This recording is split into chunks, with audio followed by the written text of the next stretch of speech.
Bismillahirrahmanirrahim. Assalamu alaikum dear students. I am Professor Muhammad Bilal, Head of Commerce Department, Apex Group of Colleges, Dasca Campus. Dear students, आज हम introduction to business के अंदर जो है वो अपने last दो छोटे से टॉपिक्स हैं उनको डिस्कस करेंगे। और उनमें पहला टॉपिक आपका बिजनेस रिस्क के रिलेटेड है और दूसरा आपका चैनल ऑफ डिस्ट्रीब्यूशन के रिलेटेड है। तो आइए हम देखते हैं इन टॉपिक्स को।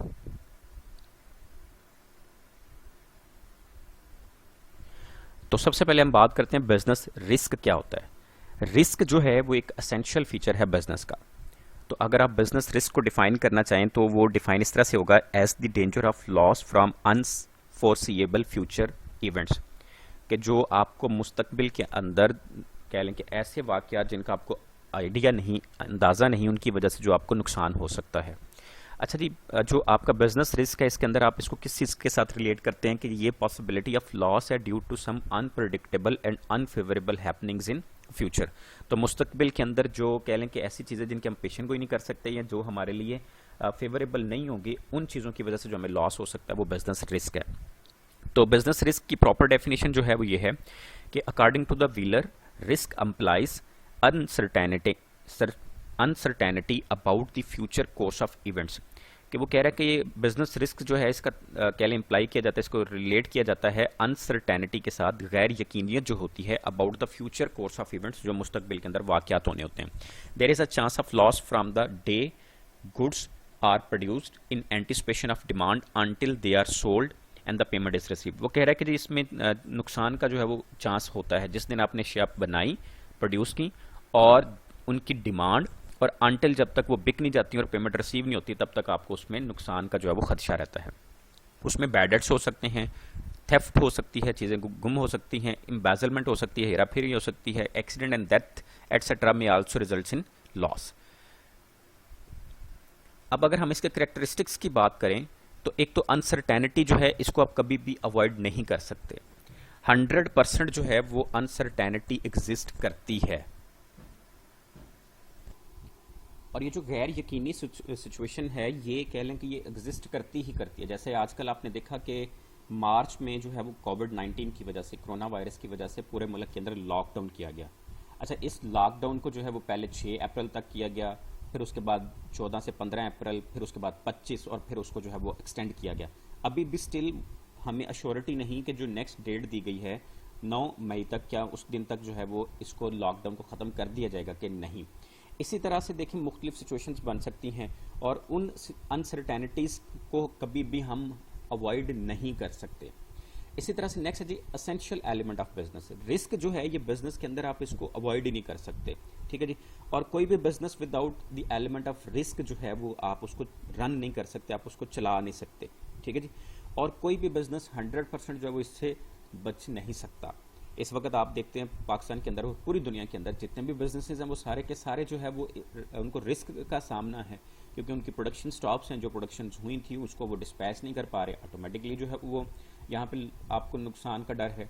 इसी तरह से नेक्स्ट बड़ा इंपॉर्टेंट है जी, profit is the reward for bearing risk. Profit जो है ये रिवार्ड है आपका अगर आप रिस्क को बर्दाश्त करते हैं। प्रॉफिट की डेफिनेशन ही क्या है, is the reward for bearing the risk. Business के अंदर प्रॉफिट मिलता आपको रिवार्ड की सूरत में है, प्रॉफिट आपको इनाम की सूरत में मिलता है। और आपको इनाम कब मिलता है, जब आप एफर्ट्स करते हैं। और याद रखिएगा एफर्ट्स कब करते हैं, जब आपको इस बात का डर होता है कि जी हमें कहीं नुकसान ना हो जाए। तो नुकसान से बचने के लिए आप क्या करते हैं, एफर्ट्स करते हैं और उसके अगेंस्ट आपको फिर रिवार्ड मिलता है। तो यही जो कंडीशन बिजनेस के अंदर है कि profit is the reward for bearing risk. उसके बाद है जी वेरिएबिलिटी। जो डिग्री ऑफ रिस्क है वो वेरी करती है बिजनेस के साइज और नेचर के अकॉर्डिंग। जितना जो है वो बिजनेस बड़ा होता है आमतौर पर उसमें डिग्री ऑफ रिस्क ज़्यादा होती है, ठीक है जी। इसी तरह से बिजनेस की नेचर के अकॉर्डिंग भी ये उसकी कह लें कि वेरिएबिलिटी जो है वो डिफरेंट होगी। काजेस की अगर हम बात करें इसमें, तो काजेस के अंदर जो है वो सबसे पहला है नेचुरल काज, ठीक है जी। नेचुरल जो काज है वो बिजनेस के लिए बड़ी इंपॉर्टेंट होती है। नेचुरल कॉज के अंदर आपका flood, drought, famine, earthquake, volcano, ठीक है जी, eruption, lightning and snowfall etcetera, वो तमाम कह लें कि वाक़यात जो कुदरती हैं, कुदरती आफात कह सकते हैं आप, जो इसमें इंक्लूडेड हैं, वो इसके बिजनेस रिस्क की जो है वो एक कह लें कि काजेज़ हैं। इसी तरह से ह्यूमन काज है, जिसमें इंसान जो है उसकी इन्वॉल्वमेंट होती है, नेग्लिजेंस होती है, उसकी केयरलेसनेस होती है, एम्प्लॉइज़ के पार्ट पे, मैनेजमेंट के पास पे, उसकी वजह से अगर कोई एक्सीडेंट होता है तो उस वजह से लाइफ और प्रॉपर्टी को जो है वो लॉस हो सकता है। इकोनॉमिक काजेज़ हैं, इकोनॉमिक काजेज़ के अंदर जो है वो मार्केट के अंदर जो सिचुएशन या कह लें कि चेंजेस आते हैं मार्केट कंडीशंस के अंदर, फ्लक्चुएशंस होती है डिमांड और प्राइसेस में, ठीक है जी।